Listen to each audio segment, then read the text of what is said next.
generations than perhaps in the generation that you grew up in. Is this really a growing trend? And the question, of course, is why is this happening? Joining us now to talk more about this study is Dr. Jeffrey Bernstein, author of the book 10 Days to a Less Defiant Child. Good morning. Good morning, Greg. Give us an idea and give us a definition, really, of what is called narcissism, or what is called when a person is narcissistic, more than what the Greek mythology and tale told us. Right.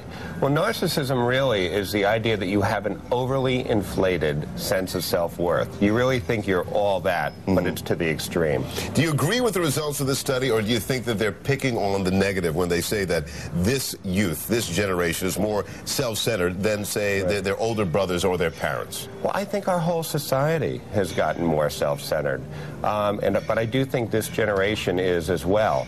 I mean, we have information coming at us at our fingertips. We're bombarded by the media that tells us we can get whatever we want, whenever we want it, and also we're told that we're really, really important and we deserve a lot of things. When I read up on the study last night, one of the questions that they asked was, would this world be a better place if you were in charge? And a lot of them said yes. Right. I'm looking at that saying, well, I would hope that the next generation believes that they can make the world a better place. Right. What's wrong with that? There's nothing wrong with thinking that you can affect the world and that you'd be a great leader and that your ideas are really sound and strong. The problem is that when you're overly narcissistic, you can't take in other people's perspectives, whether it's the world's perspectives, whether it's your relationship that you're in. You kind of cut out everybody else's needs and you think mostly of your own. Is this comes down from the point when parents telling their children from the time that they're on the knee that you're special, you're special, you're special?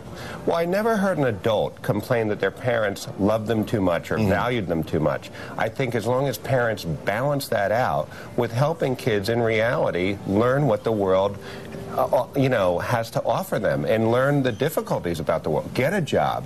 Learn the value of $1. Those are important too. Okay, how does being narcissistic impact relationships, personal relationships that really we all need to put more value on? Well, we all hear that you need to love yourself before you can love anybody else, but taken to the extreme, you're not going to really last in a relationship, especially when somebody gets burnt out trying to take care of you all the time. Eventually, they're going to give up on you. Is there something, there must be some benefits, of course, to at times being self-centered?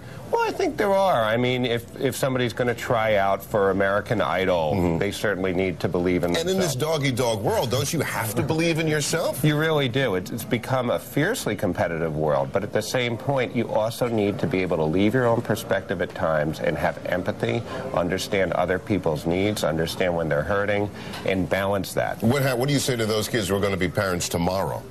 Well, I think that they need to really just trust the sound values of listening to their children, telling them that they're valuable, but also telling their kids that life humbles all of us at some time or another. It does. I can speak from experience. Dr. Jeffrey Bernstein, I want to thank you so much for joining us this morning. Thank you. Connie, over to you.